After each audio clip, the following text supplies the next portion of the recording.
성경 23장입니다. 구약성경 23장 5절 말씀. 신명기 구약성경 23장이라고 그랬나요? 구약성경 신명기 23장입니다. 23장 5절 말씀.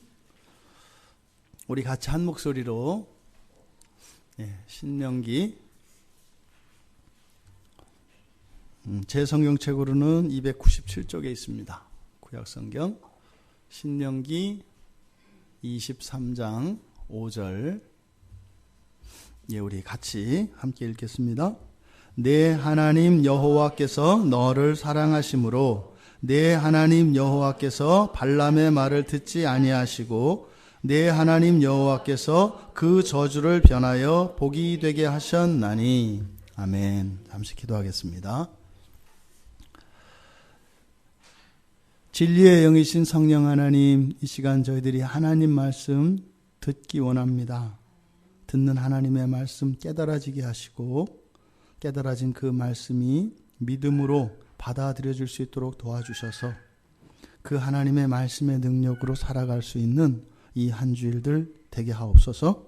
예수님의 이름으로 기도드리옵나이다. 아멘. 우리들이 사랑에 대해서 나누고 있습니다. 지난주까지 우리들이 사랑에 대해서 이제 나누었던 것은 하나님과 우리들 사이에서 인격적인 관계 안에서 이루어지는 그 사랑에 대해서 우리가 주로 나누었습니다.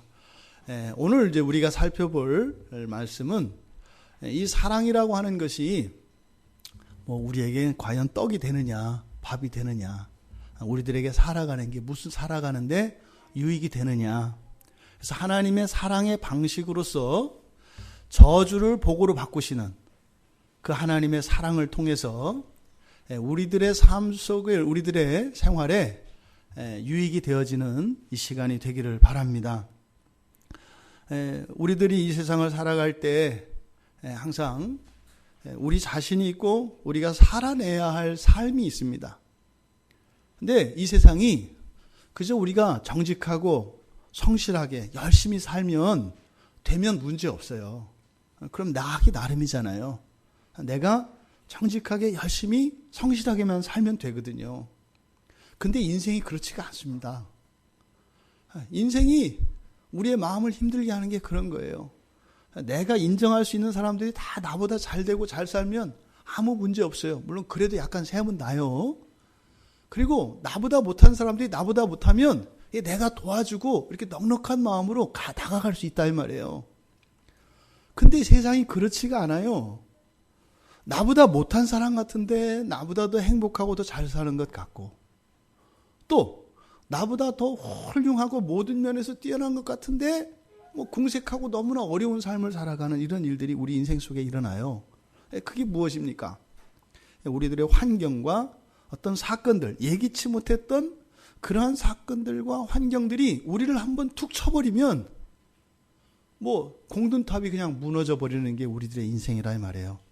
그러면 이 세상을 살아가는 사람들은 두 종류가 있는데 크게 나눠서 한 사람은 예수를 믿고 한 사람들은 또 다른 사람들은 예수 안 믿는 사람들이에요. 이거를 바꿔 말하면 하나님과 사랑을 하며 사는 사람들과 하나님과 사랑하지 않고 하나님과 상관없이 살아가는 사람이 있어요.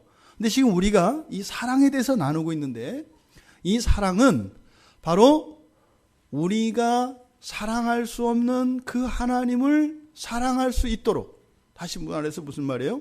사랑할 수 없다는 것은 우리가 죄가 있다는 거예요. 죄가 있으면 하나님을 사랑할 수 없거든요. 그래서 우리의 죄를 대신 갚아주셔서 죄 없도록 만들어주신 예수 그리스도를 통해서 이제 하나님을 사랑하고 또 하나님의 그 사랑을 알고 느끼며 살아갈 수 있게 된 그리스도인들의 삶 속에 있는 그 사랑에 대해서 우리가 얘기하는 겁니다. 일반적인 사랑을 얘기하는 게 아니에요. 예수를 믿는 자들 안에 그 하나님을 사랑할 수 있는 자들에게 미쳐지는 이 사랑의 효과, 그 유익이 무엇인가, 그것을 오늘 우리가 살펴보려고 하는 것입니다. 오늘 우리가 읽은 이 신명기 23장 5절 말씀은 배경이 되는 사건이 있어요. 거기 앞에 보시면 민수기 22장 그리고 23장, 24장의 사건이 이 말씀의 배경입니다. 우리가 읽은 요 신명기라고 하는 요 책은 모세가 쓴 5권의 책 중에 마지막 책입니다. 창세기, 출애굽기, 레위기, 민수기, 신명기 이렇게 5권의 책을 모세라고 하는 사람이 썼는데 이거를 그래서 모세가 쓴 5권의 책, 모세오경이라고 해요. 근데 앞에 있는 이 4권의 책은 순서대로 쭉 집필된 거 맞습니다. 그런데 이 신명기는 그렇게 순서대로 쓴 것이 아니라 앞에 있었던 모든 일들을 돌아보면서 총정리하는 게 이 신명기라는 책이에요. 그러니까 지금 신명기 23장의 5절 말씀을 우리가 읽었는데 지금 사실은 모세가 이야기하고 있는 이 사건이 언제 있었던 일이다? 앞에 있었던 일이다 이 말이에요. 그게 민수기라고 하는 책의 22장에서 24장까지 들어있는 내용입니다. 그러니까 이 사실은 이 신명기라고 하는 이 책은 지금 여러분들이 저에게 지금 설교를 듣고 계시잖아요. 이 설교입니다. 모세라고 하는 이스라엘의 지도자가 이스라엘 백성들을 노예로 있던 애굽에서 구원해내요. 구출해내요. 하나님의 도움을 받아서. 그리고 이제 마지막으로 설교를 합니다. 그러니까 말하면 유언과 같은 거예요. 왜냐하면 지금 설교를 하고 있는 모세가요. 지금 강 건너에 약속의 땅인 가나안이 있어요. 근데 모세는 거기 들어갈 수 없어요.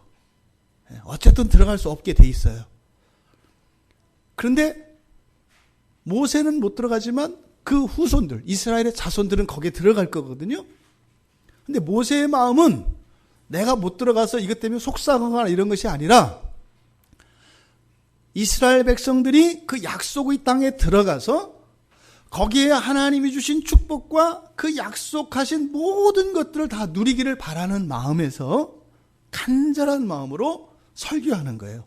그래서 주의사항도 얘기하고 그래서 해야 될 일과 하지 말아야 될 일도 이야기하고 과거의 조상들의 실수에 대해서도 얘기합니다.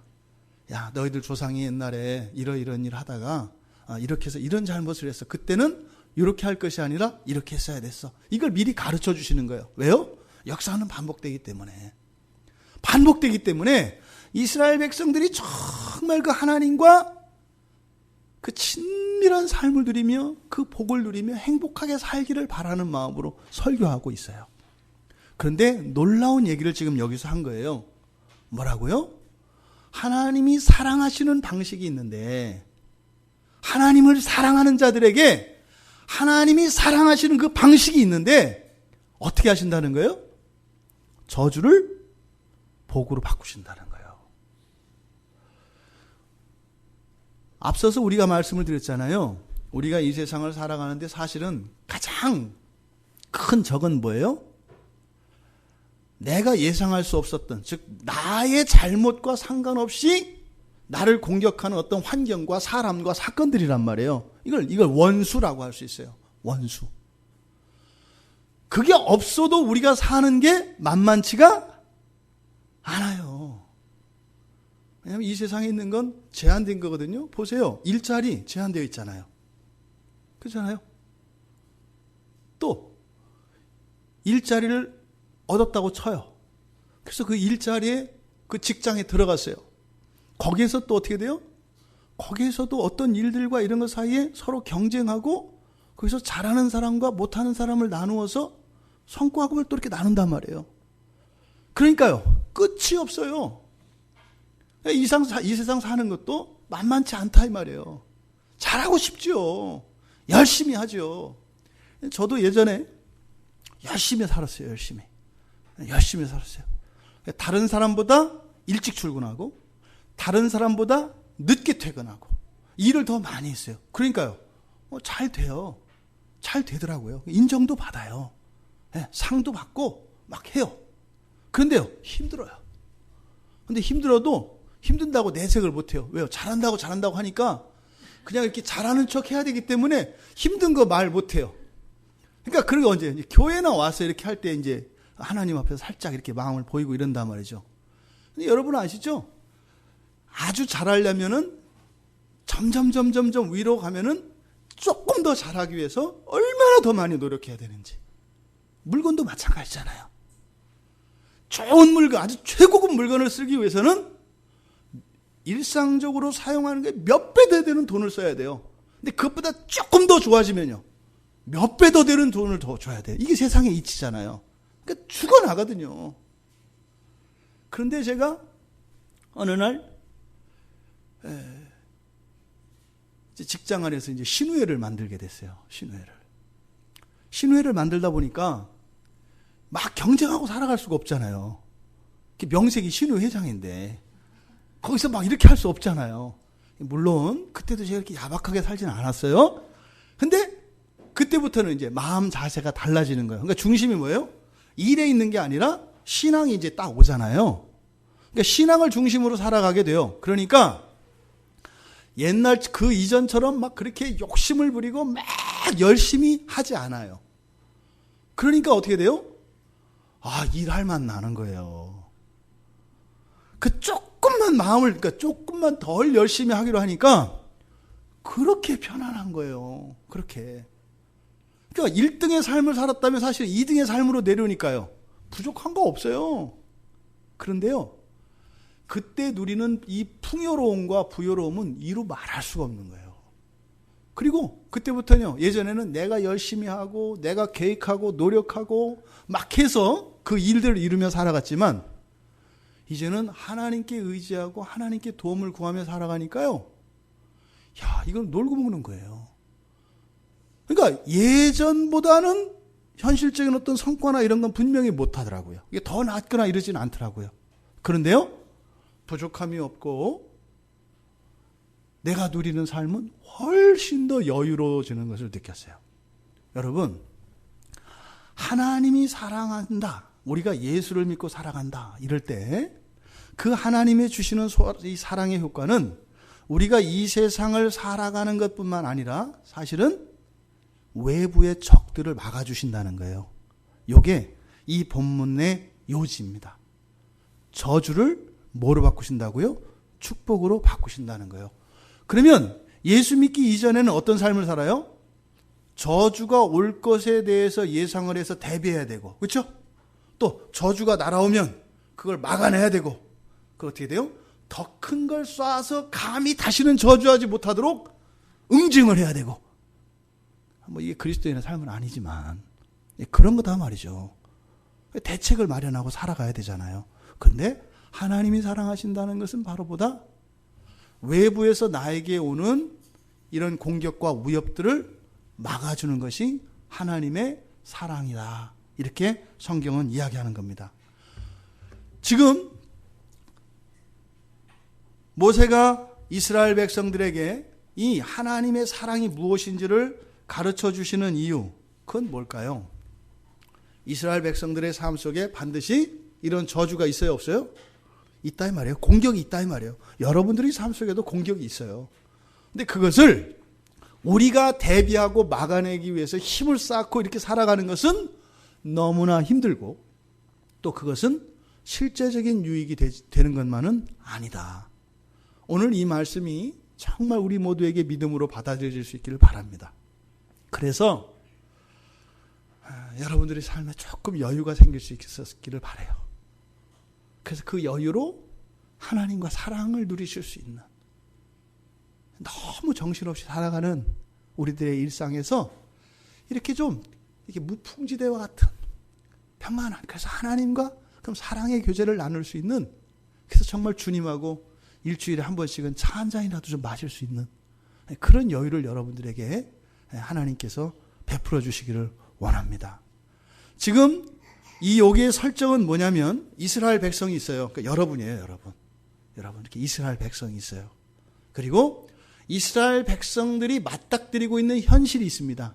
그 현실이 뭐냐면 모압이라고 하는 나라예요. 지금 여기가 강 건너편에서 이렇게 캠프를 하고 있거든요.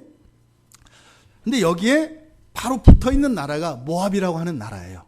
지금 이 이스라엘 사람들이 있는 곳이 모압 평야라고 하는 곳이고, 이 모압 평야와 붙어 있는 나라가 있어요. 모압이라고 하는 나라. 근데 이 이스라엘 백성이 광야를 지나서 이제 광야에서 40년의 기간을 지나고 이제 약속의 땅을 향하여 다 왔어요. 근데 이 오는 동안 이스라엘 백성은 군대가 없거든요. 그냥 살던 사람들이에요. 일반 우리와 같은 평민들이에요. 그런데요, 이건 뭐 천하무적인 군대들을 다 물리치고 막 와요. 거기다가 더군다나 이 사람들이 지금 대략 200만에서 300만 돼요. 전체 여기 있는 사람들이 어른 아이 합쳐서 200만 명에서 300만 명의 사람들이 먹는 식량이나 이런 건 어떻겠어요? 어마어마하잖아요. 그렇죠? 어마어마하잖아요. 뭐 여기 우리 안양 시민이 100만 안 되거든요. 그럼 안양 시민들 전체가 하루에 먹는 음식과 물 양을 생각을 해보세요. 이거에 뭐 3배, 4배 되는 양을 지금 갑자기 지금 없던 사람들이 와서 옆에서 먹고 있어요. 근데 이 나라가 어때요? 싸우면 이겨요. 그러니까 모압 왕이 굉장히 지금 두려움을 느끼고 있습니다. 이때 이스라엘 백성들이 지금 진치고 있는 캠프를 하고 있는 이 모압 평야는 아모리와 바산이라고 하는 나라가 있었어요. 그러니까 굉장히 강력한 세력을 가지고 있었던 나라거든요. 근데 그 나라가 추풍낙엽과 같이 어이없이 그냥 없어져 버렸어요. 그러니까 모압이라고 하는 나라의 왕이 불안하겠어요? 안 불안하겠어요? 불안한 거예요. 저 녀석들이 우리한테 밀고 들어오면 어떡하지? 그러면은 수적으로도 안 돼요. 이 모압이라고 하는 나라는. 큰일 난 거잖아요. 이 입장에서는. 그래서 이 모압 왕이 꾀를 냅니다. 그래서 그 방법을 찾아내요. 어떻게 하면 우리나라를 지켜낼까? 그때 생각해낸 것이 발람이라고 하는 그 고대 근동에서 굉장히 유명한, 말하자면 점쟁이가 있었어요. 굉장히 유명한 점쟁이가 있었어요. 지금 여기서 이 발람이라고 하는 이 점쟁이를 데려오는데 이 거리가 약 400km에서 500km 정도 떨어져 있거든요. 지금 우리나라에, 그러니까 여기서 400km면은 어디죠? 저기 부산도 400km 안 돼요. 실제로. 뭐 이렇게 찻길로 가도 뭐 300몇 km 이렇게 되더라고요. 그러니까 직선거리로 하면 더 말할 것도 없죠. 그러니까 450km면 저기 북한 평양 넘어서 저 위쪽 어딜 거예요. 근데 이거 오늘날로 450km, 500km지 옛날은요. 그건 없는 세상이에요. 400km 바깥이면. 그런데 여기까지 소문이 났어요. 왜요? 이 발람이라고 하는 점쟁이가 어느 정도냐면 그 사람이 말하면 말한 대로 돼요. 어디에 땅 사라고 하면 땅이 50배 올라요. 무슨 사업을 하라면 그냥 대박이 나요. 잘 되던 집에 와서 얼른 빨리 팔고 다른 사람한테 넘기고 떠나라 해서 딱 넘기고 떠나면 그 다음날 그 집 망하는 거예요. 그러니까 죽으면 죽을 것이다. 산다 그러면 살고 이런 일들이 일어나는 거예요. 발람이라는 사람이. 그러니까요. 이 발람한테 이스라엘을 저주하게 만드는 거예요. 그럼 어떻게 되겠어요? 이스라엘이 망하죠. 그러니까 다른 방법이 없어서 이 모압 왕이 사람을 보내서 이제 그 점쟁이, 발람이라는 점쟁이를 데려오도록 보냅니다. 그때 복채를 많이 보냈겠어요? 좀 보냈겠어요? 엄청 보냈겠죠. 그래서 신하들이 그 복채를 가지고 이 먼 길을 데리러 갑니다. 그러니까 지금 이 모압이라고 하는 나라 입장에서는 이 나라의 전망이 요 점쟁이를 데려오느냐 안 데려오느냐 있어요. 그래서 이 사람은 단지 점만 치는 사람이 아니라 이렇게 축복을 하고 저주를 하면 그대로 되는 거예요. 그러니까 이 사람한테 돈을 많이 줘가지고 와서 이스라엘을 저주하게만 하면 거기는 말라 죽는 거예요. 그러니까 이제 모압 왕이 어떻게 했어요? 이게 희망이 생겼잖아요. 그래서 보냈습니다, 사람을. 그랬더니 퇴짜 맞아요, 계속. 그러니까 모압 왕은 어떻게 생각하겠어요?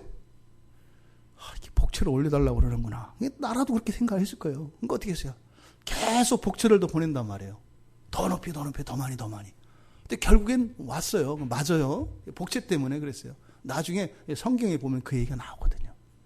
그래서 이 사람을 데려온 거예요. 그러니까 이제 어떻게 했어요? 모압 왕이. 좋았겠지 않겠어요? 이제 살 길이 생겼잖아요. 그래서 이 점쟁이 발람에게 이제는 이스라엘 향해서 저주하라는 거예요. 그럼 이 나라에 있는 모든 보물을 다 주겠다는 거예요. 그러면은 이 점쟁이는 돈 벌기 위해서 사는 사람이니까 뭐 지금 모압이나 이스라엘이나 이 사람하고는 전혀 이해상관이 없어요. 이해상관이 없단 말이에요.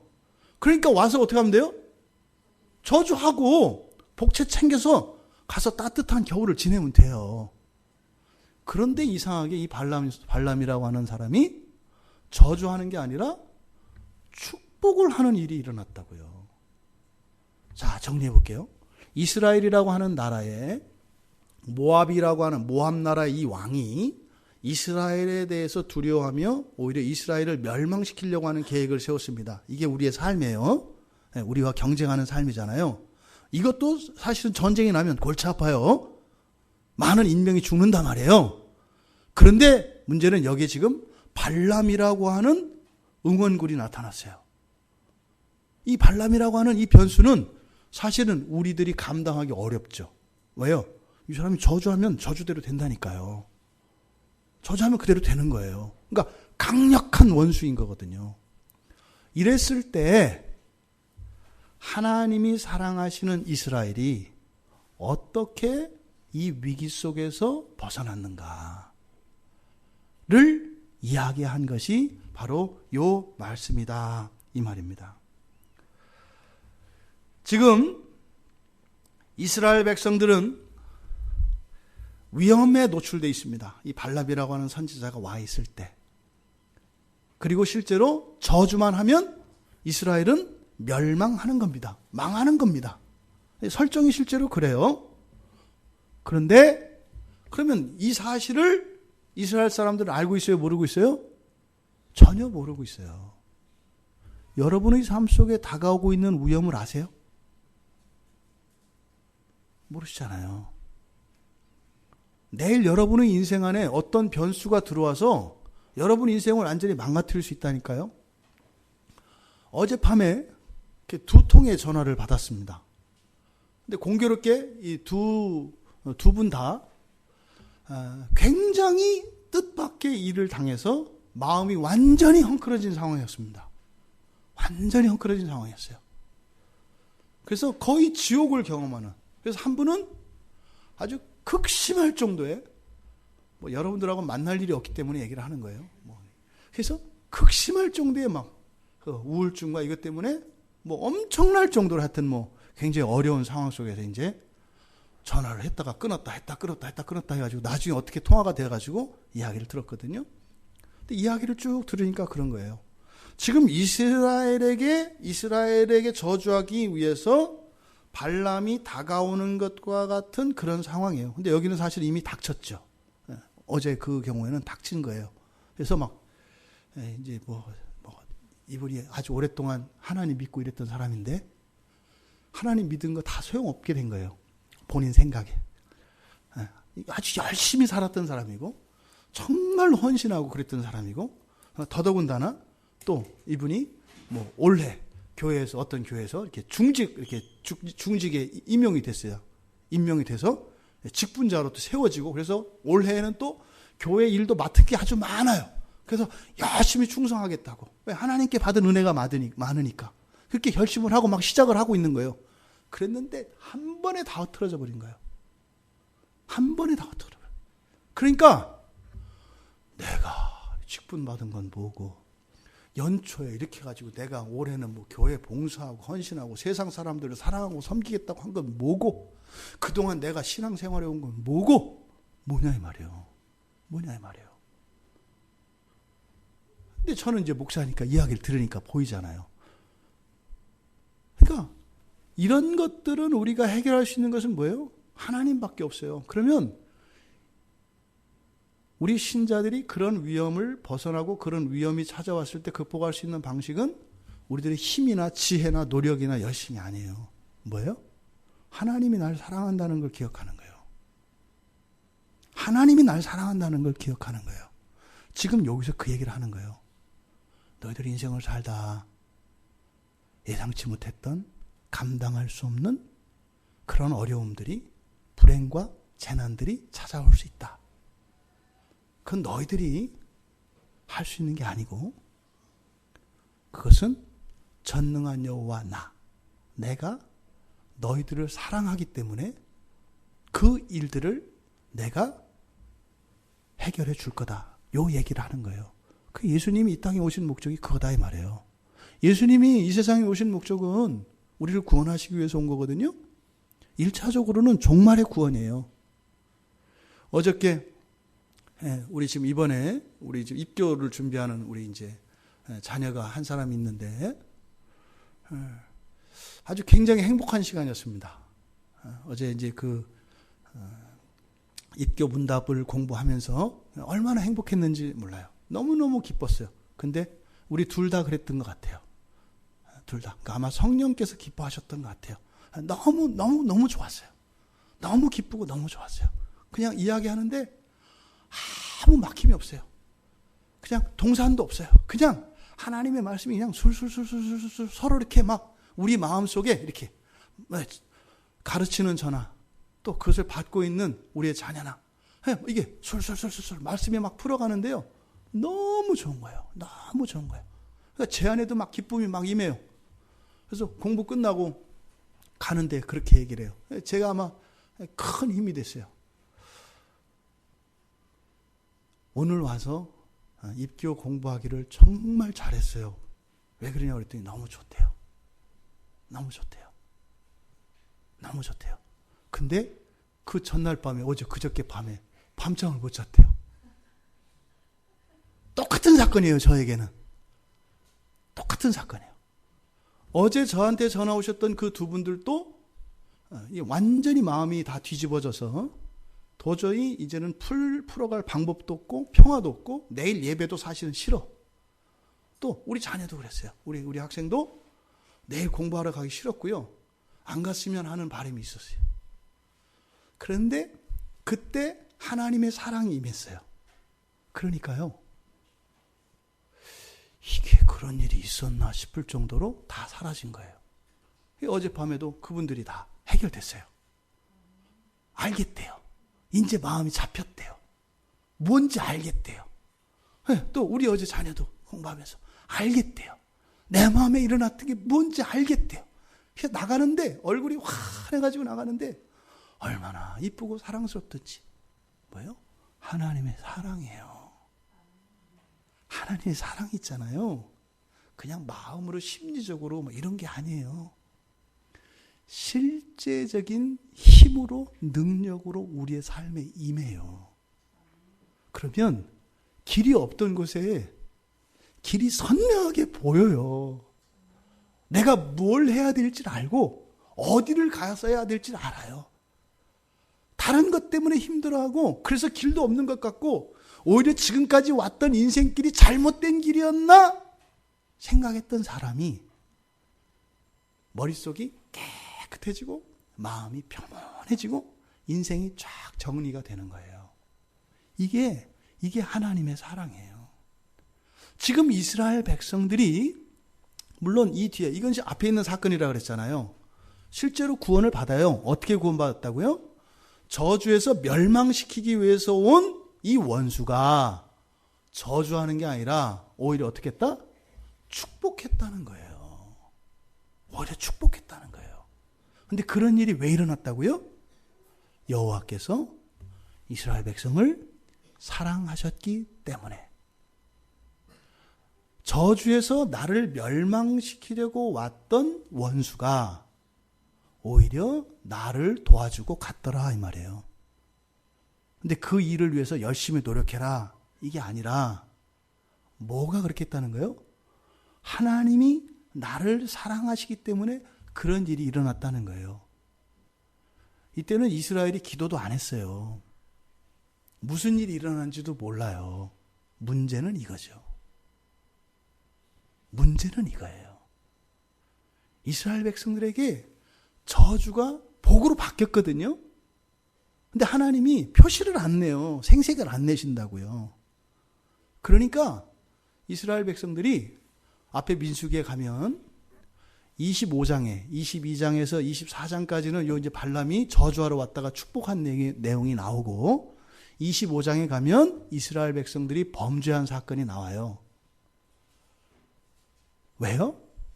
하나님은 이스라엘 백성들에게 내릴 저주를 축복으로 바꾸시는데 이스라엘 백성들은 어떻게 했다고요?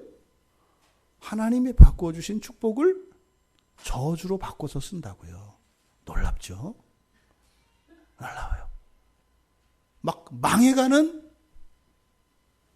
그 나라를 하나님이 살려주시니까 어떻게 해요?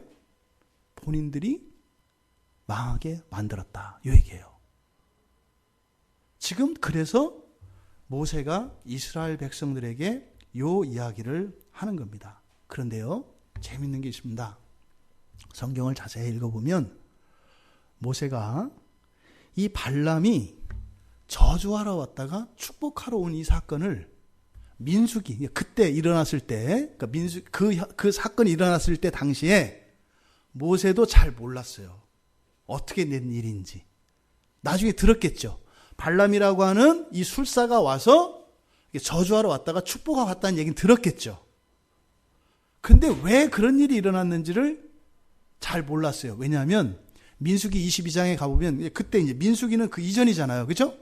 그 사건을 쭉 쓰거든요. 잠깐 한번 보실까요? 민수기 22장 한번 가보십시오. 바로 앞에 있는 책이고요. 이 부분은 우리가 잠깐 확인을 하고 가는 게 좋을 것 같아요. 민수기 22장에 보면 22장 20절 한번 보세요. 지금 22장 20절은 뭐냐면 그 모압 왕이 이 발람을 데려가려고 복채를 많이 실어서 사신들을 이제 보낸 거예요. 가자고. 그때 이제 안 간다 간다 이렇게 계속 뭐 밀당을 한단 말이에요. 그러다가 20절 민수기 22장 20절에 보니까 뭐라고 해요? 발람에게 임하여 이르시되, 그러니까 밤에 하나님이 발람에게 임하여 이르시되 어떻게 해라? 가라 가지 마라. 가라 그랬잖아요. 그렇죠? 가라 그랬잖아요. 근데 그 앞에 12절 한번 봐보세요. 12절에 가면 하나님이 발람에게 너는 그들과 함께 이랬다 저랬다 하고 있잖아요. 하나님이. 아니 뭐 이렇게 멀리 떨어지지도 않았어. 앞에서는 가지 말라고 그러더니 여기서는 또 가래. 그러니까 뭐 하나님 복채가 적어서 많이 받을 수 있으니까 가지 말라고 했다가 더 이상 안 줄 거니까 가라 그랬나? 근데 이게 연결이 안 돼요. 근데 사실은 모세는 되게 정직해요. 이해할 수 없었어요. 그냥 그대로 쓴 거거든요. 뭐예요? 그때 그 당시에 이 사건 당시에 모세가 받았던 감동대로 쓴 거예요. 근데 그게 정확히 깨달은 게 아니라 사실은 뭐예요? 잘 몰랐던 거예요. 그래서 여기에 보면 하나님을 부르는 호칭을 두 개를 써요.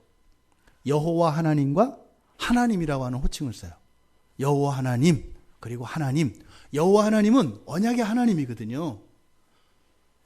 그리고 하나님은 그냥 신이에요. 신. 그러니까 누구나 쓰는 말이에요. 지금도 다 신이라고 하는 게 하나님이거든요. 그러니까 하나님이라는 말은 모두 다 쓸 수 있는 말이에요. 근데 제각각 하나님 부르지만 그 하나님은 다 달라요. 그러니까 우리가 믿는 하나님의 이름은 여호와거든요. 근데 발람이라고 하는 사람이 여호와라고 했을 리가 없어요. 모세가 그렇게 쓴 거예요. 모세가. 발람이 여기에 오기까지 이러이러한 일이 있었는데 하면서 모세가 이해한 걸 쓴 거예요. 근데 잘 이해가 안 돼요. 이렇게 보면. 보세요. 21절에 또 가보세요. 민수기 22장 21절을 보면 발람이 아침에 일어나서 이제 가잖아요. 그렇죠? 그랬더니 22절에 또 뭐라 그래요? 그가 감으로 말미암아 하나님이 도대체 이놈 하나님은 무슨 하나님이요? 가지 마라 그랬다가 가라 그래서 갔더니 진노해. 얼마나 진노했으면은 여기 지금 타고 가는 나귀까지 말을 시켜. 그러니까 이 내용이 되게 헷갈려요. 그래서 칼빈은 이게 이해할 수 없잖아요. 그러니까 이건 이제 얼버무리거든요. 이게 뭐 가지 말라고 가라고 한 게 진짜로 가라고 한 게 아니라 알아서 가지 말라고 한 거다. 뭐 이렇게 이제 얘기를 해요. 이게 말이 안 돼요. 그런데 전체 문맥을 보면 지금 여기 이제 신명기 요 말씀을 보고 또 뒤에도 보면은 이 신명기 우리가 읽은 이 말씀은 요때 당시에는 모세가 깨닫지 못했던 것을 깨달은 거예요. 그러니까 민수기를 기록할 때는 마치 발람이 어떻게 한 것처럼 나오냐면 여호와 하나님이 계시가 임했을 때 순종해서 하나님 말씀을 들은 것처럼 이야기를 해요. 근데 이렇게 쭉 쓰다 보면 어떻게 해요? 앞뒤가 안 맞아. 자기가 쓰고도. 이게 뭐야, 이게 하나님 말씀대로 했는데 왜 또 이랬다 하나? 모세도 사실 답을 못 낸 거예요. 요때까지는. 근데 그거를 그대로 기록한 거예요. 근데 신명기에 와서 다 정리가 된 거예요. 지금 신명기에서 뭐라고 했어요, 모세가? 여호와께서 어떻게 했다 그래요? 발람의 말을 듣지 않았다. 그럼 발람이 어떤 말을 했다는 거죠. 그런데 하나님이 어떻게 해요? 발람의 말을 바꿨다는 거죠. 그러니까 발람은 어떤 말을 했다는 거예요? 저주를 한 거예요. 그러니까 발람이 민수기에 보면은 뭐 하나님이 가지 말라 해서 안 간다. 하나님이 원치 않으신다. 이런 얘기를 계속 해요. 그러니까 모세는 그때까지 그렇게 알았다 이 말이에요. 근데 사실은 나중에 보니까요. 발람은 이스라엘 저주하기로 마음 먹었어요. 단지 뭐예요? 돈을 더 높이려고 했던 거예요. 그게 신약 성경에 와서 베드로 사도와 예수님의 형제인 유다가 또 그 이야기를 해요. 돈 때문에 그 일을 했다. 이렇게 얘기를 해요. 그러니까 지금 모세가 여기서 깨달으니까 발람은 어떻게 한 거예요? 이스라엘을 저주하기로 처음부터 마음먹었던 사람이고 그렇게 하려고 했어요. 그랬는데 하나님이 어떻게 했다?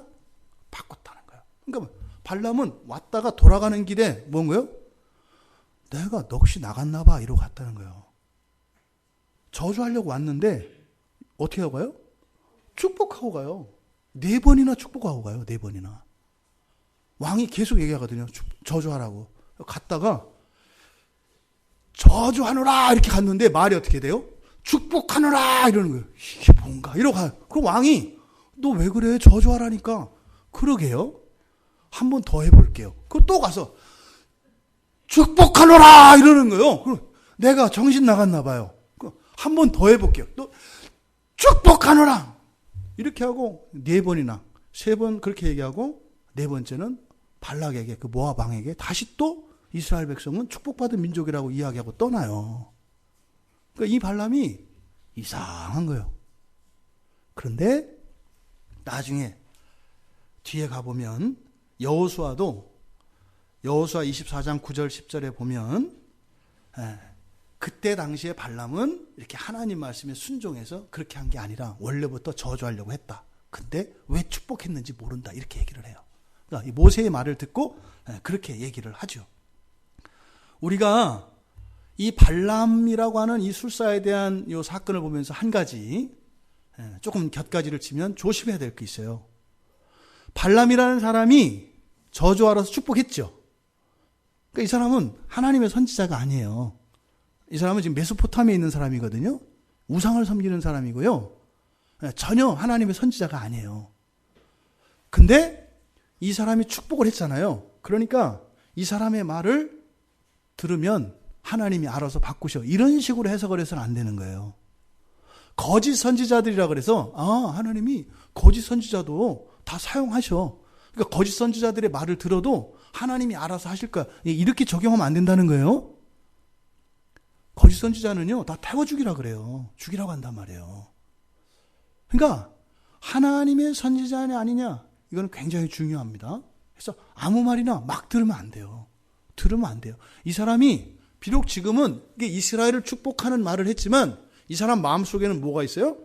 저주하는 마음이 있다고요. 이 말은 하나님이 그냥 이 사람의 입만 사용하시고 성대만 사용해서 쓰신 거지 이 사람은 계속 저주를 선언하는 거예요. 그런 말을 들으면 안 돼요. 성경에 보면 그런 일들이 일어나거든요. 원수를 통해서도 하나님의 말씀을 하세요.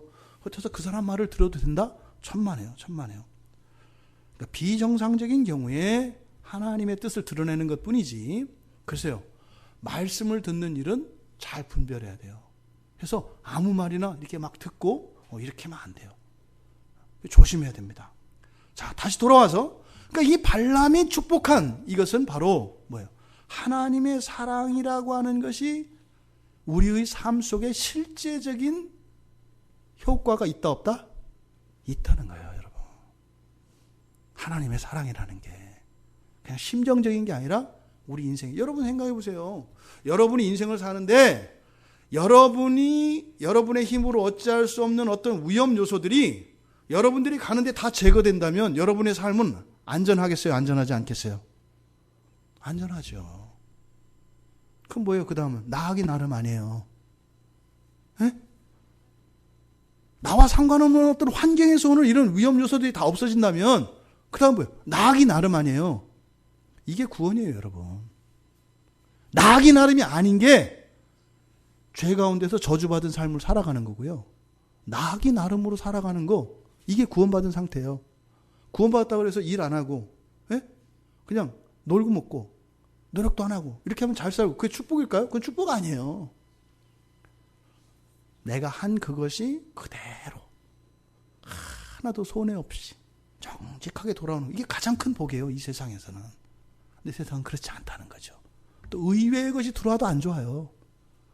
내가 노력한 것보다 훨씬 더 많은 것들이 들어오면 좋을 것 같지만 좋지 않아요. 근데 이렇게 되면 나에게 부족했던 것, 과거에 누리지 못했던 것, 이것들을 다 우리가 회복하고 되찾을 수가 있어요. 이게 하나님의 사랑이 가지고 있는 능력입니다. 나중에 이 발람이라고 하는 사람이 말로는 비참하게 죽습니다. 칼 맞아 죽어요. 그래서 민수기 뒤에 이제 민수기에 22장, 24장까지 이제 그 축복하는 얘기가 나오고 25장에 보면은 바로 이스라엘 백성들이 타락하는 얘기가 나와요. 근데 그 타락하게 됐던 이유가 나중에 모세가 알고 보니까 이 발람이라고 하는 사람이 자기 고향으로 돌아가요. 돌아가서 정신을 차리고 보니까 내가 미친 짓을 하고 온 거예요. 저주를 하고 복채를 챙겨야 되는데 저주를 안 해가지고 복채를 못 받고 그냥 온 거예요. 그래서 편지를 보내요. 그때는 제가 왜 그랬는지 모르겠는데 엉뚱한 짓을 했는데 이스라엘을 망하게 하도록 제가 가르쳐 드리겠습니다. 그래가지고 여자들을 보내가지고 이스라엘 백성들을 유혹하라 그래요. 그래서 우상을 숭배하게 하거든요. 그때 24,000명이 이스라엘이 죽습니다. 24,000명이. 그러니까 뭐예요?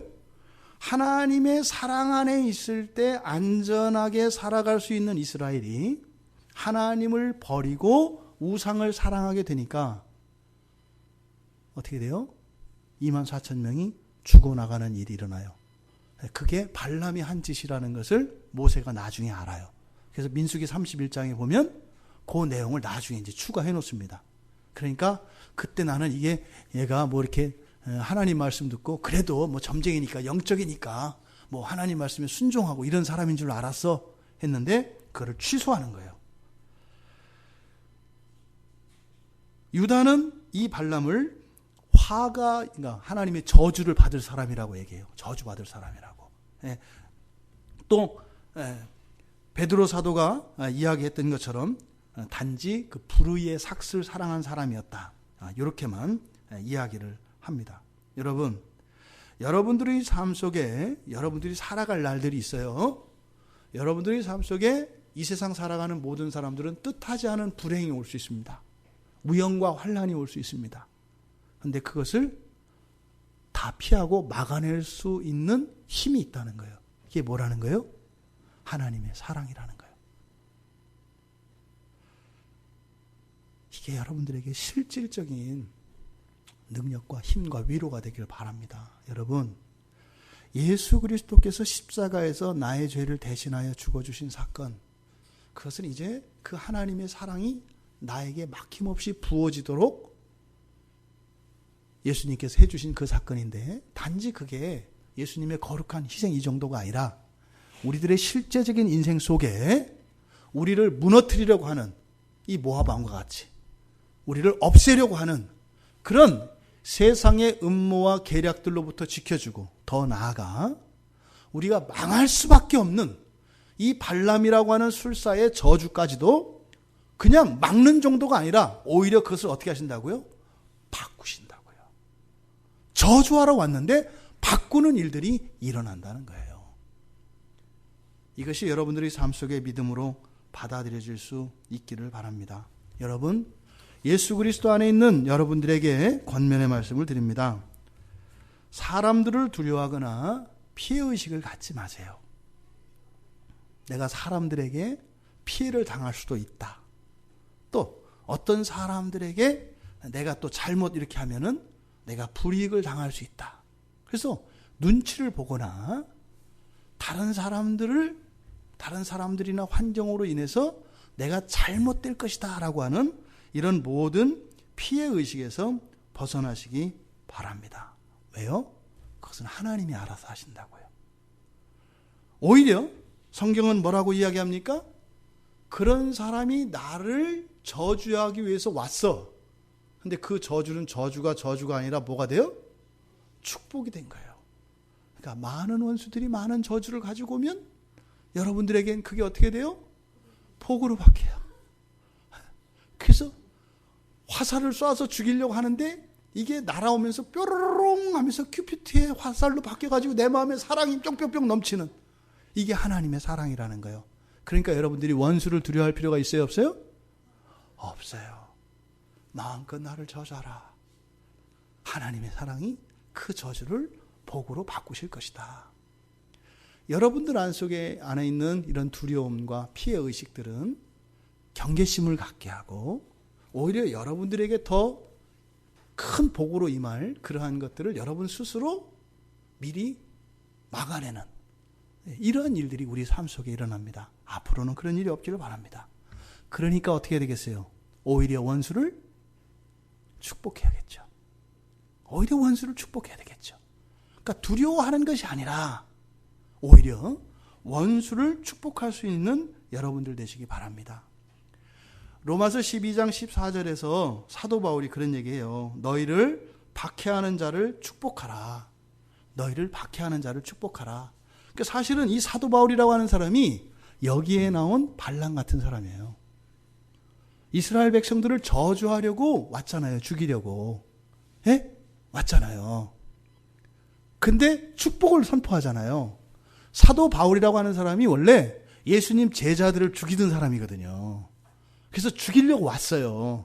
그리고 죽이려고 가요. 그러니까 발람이 마치 이스라엘을 저주하기 위해서 이리 오는 것처럼 사도 바울도 예수님의 제자들을 죽이기 위해서 가요. 근데 하나님의 사랑이 발람을 바꿨잖아요. 하나님의 사랑이 예수님의 제자 가운데 아나니아라고 하는 사람에게 임해요. 아나니아라고 하는 사람에게 가서 바울을 축복하라 그래요. 안수기도 하라고 그러거든요. 그러니까요. 아니, 갔다가 저 죽어요, 하나님. 아시면서 왜 그러세요? 지금 우리 죽이려고 하는 그 악당인데, 원수인데, 거기를 가서 지금 장님 됐다 그래서 잘 됐다 그랬는데, 거기서 안수하라니요. 근데, 거기에 가서 안수를 합니다. 그랬더니, 바울이 어떻게 바뀌었어요? 이제는 예수 도당들을 죽이던 사람이, 이제는 예수 도당의 수괴가 되어서, 오히려 그리스도의 복음을 전하는 일이 일어나요. 그러니까 구약의 이 발람 사건이 신약에서 사도 바울을 통해서 그대로 구현됩니다. 그래서 어떻게 돼요? 이 사도 바울이 예수 그리스도의 복음을 전하며 이방인의 사도로 우리가 지금 이렇게 예수를 믿고 구원받게 됐잖아요. 성경은 증거합니다. 여러분, 그런데 원수를 축복하는 그 일이 우리가 기뻐하는 마음이 들까요? 안 들까요? 잘 안 들어요. 잘 안 들어요.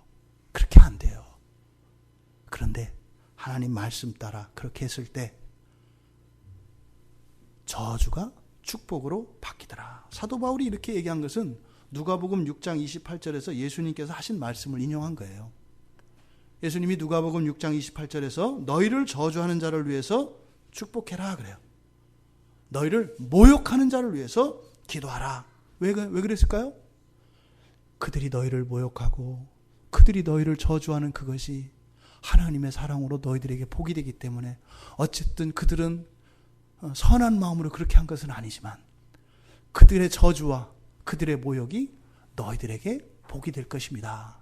그러니까 미워할 사람이 있다 없다? 없다.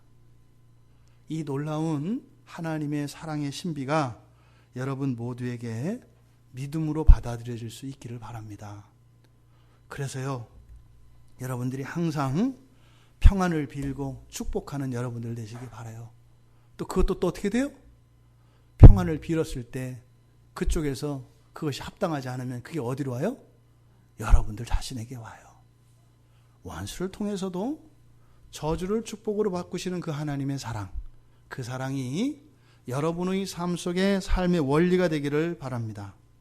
그리고 하나님께서 사랑해 주시는 그 사랑의 효과가 우리의 일상 속에서 경험되어지므로 우리를 구원하신 그 예수 그리스도의 은혜를 날마다 더 찬양할 수 있길 바랍니다. 사탄은 우리를 저주하기 위해서 왔잖아요. 이렇게 꼬드겨서 유혹해서 죄짓게 했잖아요. 그래서 어떤 일이 일어나요? 예수님이 오셔서 내 대신 십자가에 못 박혀 죽으셨잖아요. 내가 죄 가운데 빠져서 예수님이 구원하러 오셨잖아요. 그런데 거기에서 그냥 원래의 자리로만 올리시는 것이 아니라 그것보다 더 높은 자리로 하나님께서 우리를 높여주십니다. 이것이 하나님의 사랑입니다. 여러분, 하나님의 사랑은 원수의 저주를 축복으로 바꿉니다. 바로 예수 그리스도를 통해서 그 일이 우리들에게 임한 겁니다. 그런데 기억해야 합니다. 민수기 그 25장에서는 그 원리를 깨닫지 못하고 하나님의 사랑을 버리고 하나님을 떠나 우상을 사랑하게 될 때 오히려 하나님이 주신 축복을 저주로 바꾸는 일들이 일어났다는 것이에요. 그래서 우리가 일상생활을 할 때 가장 염두에 두어야 되는 것은 무엇이에요? 하나님 사랑 안에 머무는 것입니다. 하나님 사랑 안에 머물게 하시고 그 사랑을 떠나지 않게 하옵소서. 하나님이 아닌 다른 것을 사랑하지 않게 하옵소서. 그리고 원수가 나를 향해서 저주하러 올지라도 두려워하지 않고 오히려 하나님이 사랑으로 그것을 나에게 복으로 바꾸신다고 하는 이 말씀을 믿음으로 받아 원수들까지 오히려 축복할 수 있는 내가 되게 하여 주시옵소서. 그 믿음 따라 그러한 삶이 여러분들의 일주일 삶 가운데 여러분 평생에 임하기를 주님의 이름으로 축원합니다. 우리 말씀을 생각하며 같이 기도하겠습니다.